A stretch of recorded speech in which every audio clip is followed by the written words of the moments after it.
James 4, drawing close to God.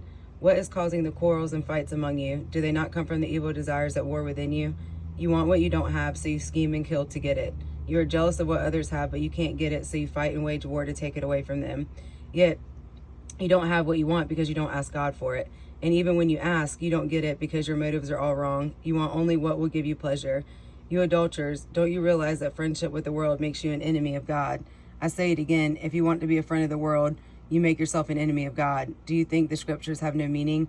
They say that God is passionate, that the Spirit He has placed within us should be faithful to Him, and He gives grace generously, as the scriptures say. God opposes the proud, but gives grace to the humble. So humble yourselves before God, resist the devil, and he will flee from you. Come close to God, and God will come close to you. Wash your hands, you sinners. Purify your hearts, for your loyalty is divided between God and the world. Let there be tears for what you have done.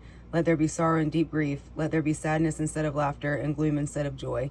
Humble yourselves before the Lord, and He will lift you up in honor. Warning against judging others. Do not speak evil against each other, dear brothers and sisters. If you criticize and judge each other, then you're criticizing and judging God's law. But your job is to obey the law, not to judge whether it applies to you. God alone, who gave the law, is the judge. He alone has the power to save or destroy. So what right do you have to judge your neighbor? Warning about self-confidence.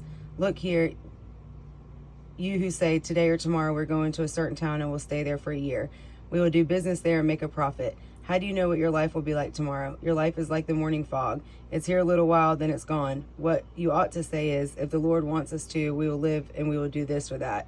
Otherwise, you are boasting about your own pretentious plans, and all such boasting is evil. Remember, it is a sin to know what you ought to do and then not to do.